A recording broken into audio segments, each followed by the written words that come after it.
Ba-da-da-bum-bum, addy-addy-yeah, ba-da-da-bum-bum, ba-da-da-bum-bum, addy-addy-yeah. Halfway through this, um, decided to switch this question up because I wanted to know what you thought about this. Man, how have you handled dealing with some of your white brothers and sisters who you sat in class with at a predominantly Christian school, when they've said some out of pocket stuff online or DM you when you post about stuff? Yeah. So, Sorry, I didn't mean to catch you off guard with that, but as I was sitting, I was like, you know what? Let me switch this up. nah, you good, bro. So like I'm really big on apologetics, and one of the things that it's taught me was to ask questions. So instead of just responding, I just ask questions like, "What do you mean by that?" And certain terms that they were used, like I've been called a racist a couple of times on my Facebook, and I'm just like, well, what do you mean by racist and racism and different things like that? So we start to have these different conversations about those things. And for the majority of them, it's gotten to a point of, oh, bro, I see what you mean. I was wrong. You know what I'm saying? Now, off screen, I'm punching my wall and like, I want to choke slam you right now. But it's definitely been I've been wanting to make sure the door stayed open for the conversations. You know what I'm Yeah. saying? Because one of the things, even though I get tired of them, even like mentally draining, and it is sometimes even physically draining as well. I still want to have the door open because I understand reconciliation doesn't happen with just me, and I don't think God intended for reconciliation to happen just with one side. It's like, no, like I need all my people to come together and I need you to have these conversations. I want you to have these conversations with Christ being the center of it all too. You know what I'm saying? Because one of the things I've been fighting the most is the fact that like your viewpoints as a Christian don't come from Jesus. It comes from the fact that you're a Republican. You know what I'm saying? Or the fact that you're a Democrat or a liberal or whatever the case may be. You know what I'm saying? And I've been doing my best to really show like the uh, what justice looks like to Jesus, what love looks like to Jesus, because love is action, and what angers Jesus, and the fact that these people who are made in the Imago Dei are being gunned down and killed because of their ethnicity angers God, and it should anger us. You know what I'm saying? And I'm just like, if it does not anger you, I said that's we really got to look at that. You know what I'm saying? Um, and yeah, so like it's been frustrating a lot. You know what I'm saying? But like I know for me, I've prayed through it a couple of like a lot actually, and just was like, okay, the Lord sees me and my foolishness and all my BS. Let me do my best to walk. And this is, and I only do this with the cats. That's like that's that's wanting to grow in this. Yeah. You know what I'm saying? So you can say something stupid.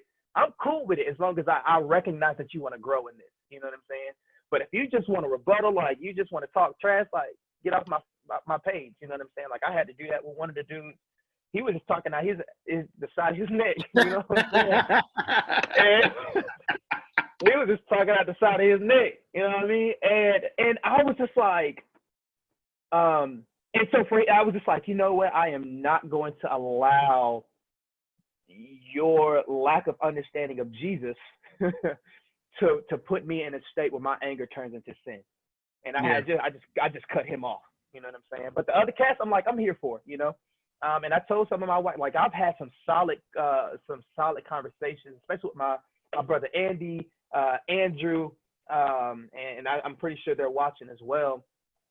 And just giving them the openness to say stupid stuff. You know what I'm saying? They don't know it's stupid, but I get to tell them that. You know what I'm saying? And then it's like, okay, I got it now. You know what I'm saying?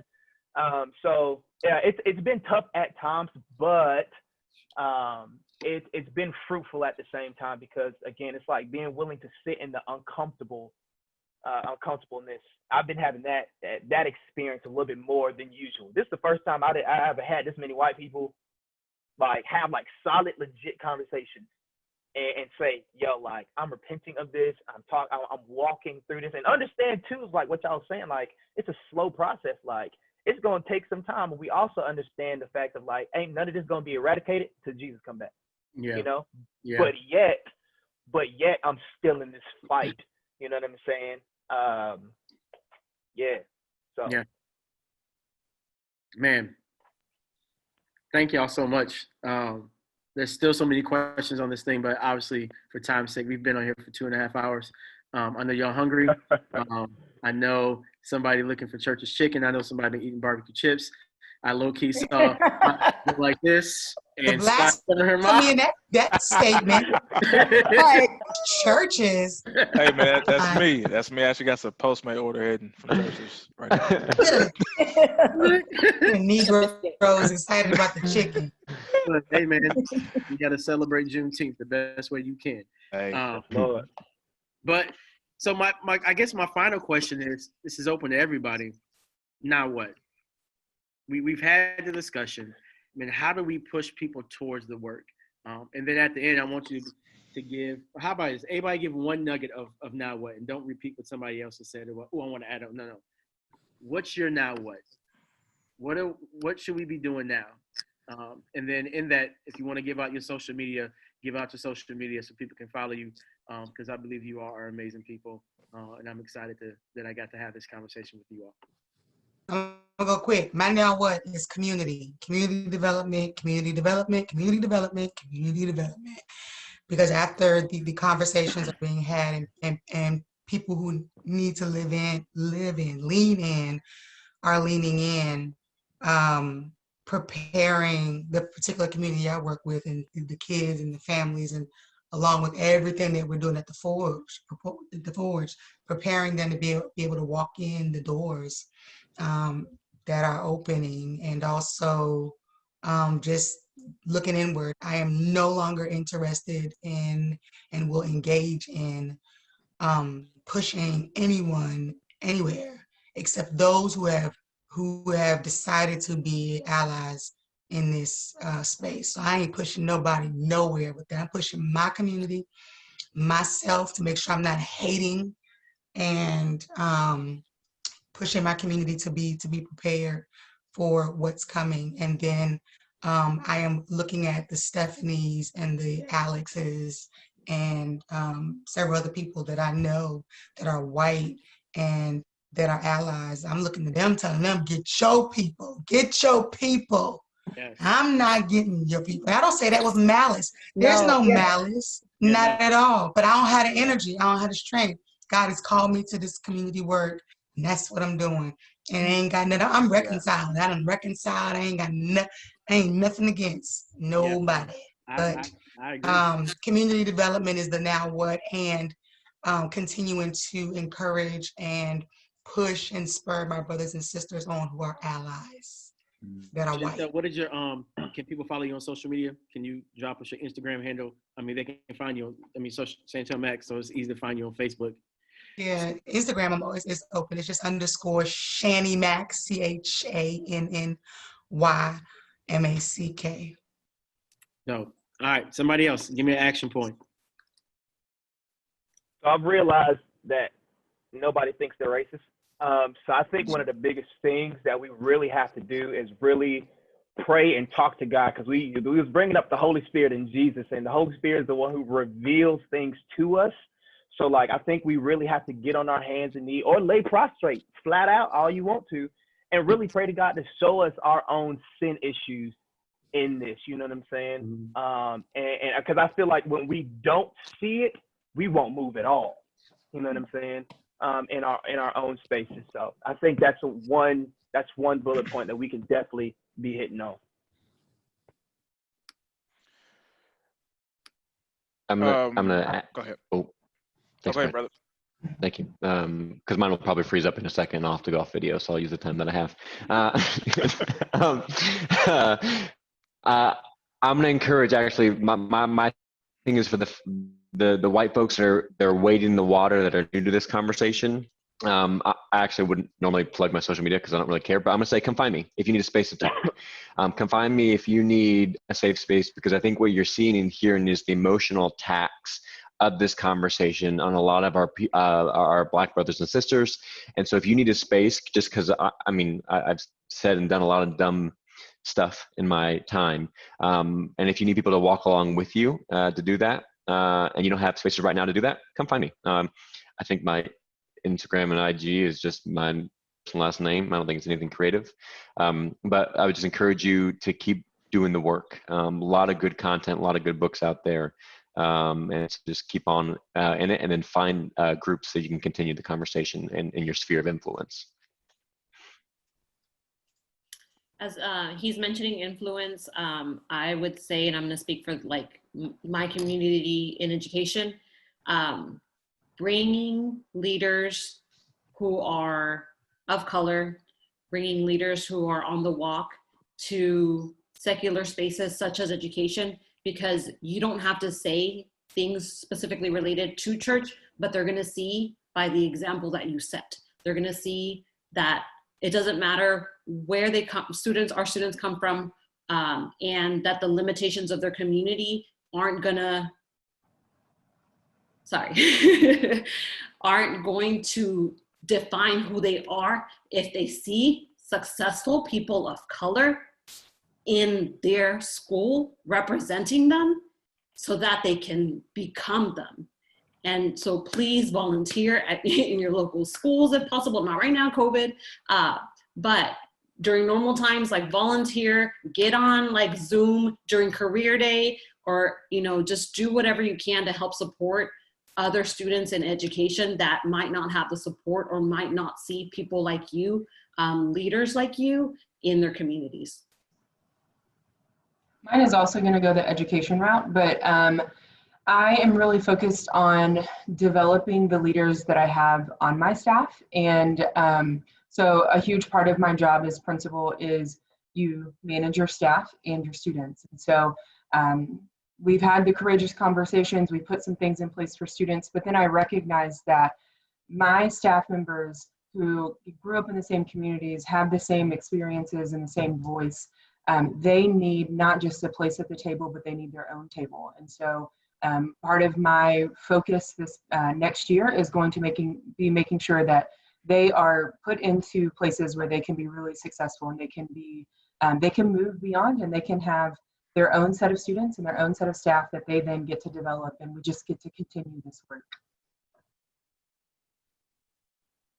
Yeah, my Instagram is Megan.Harding. Megan is MEAGAN.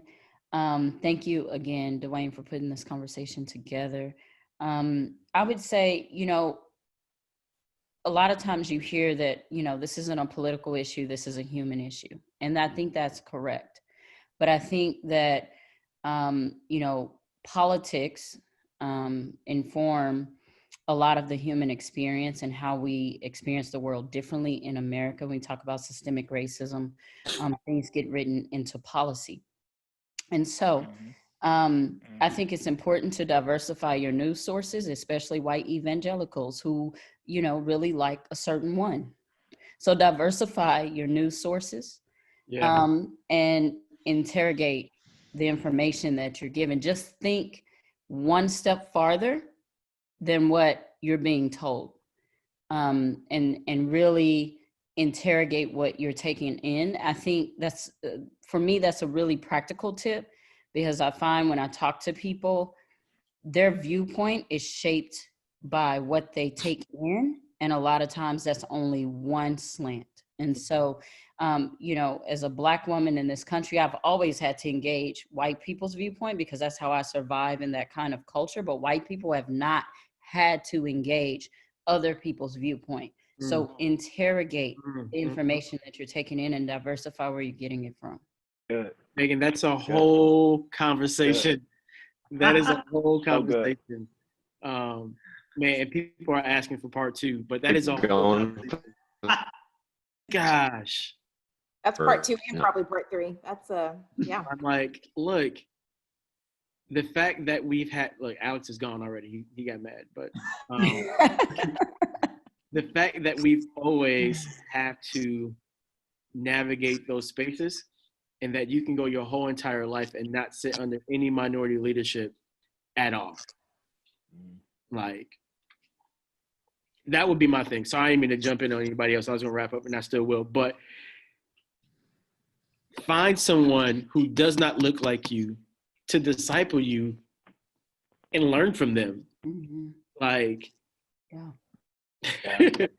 that's what needs to happen. And I'll just leave it at that.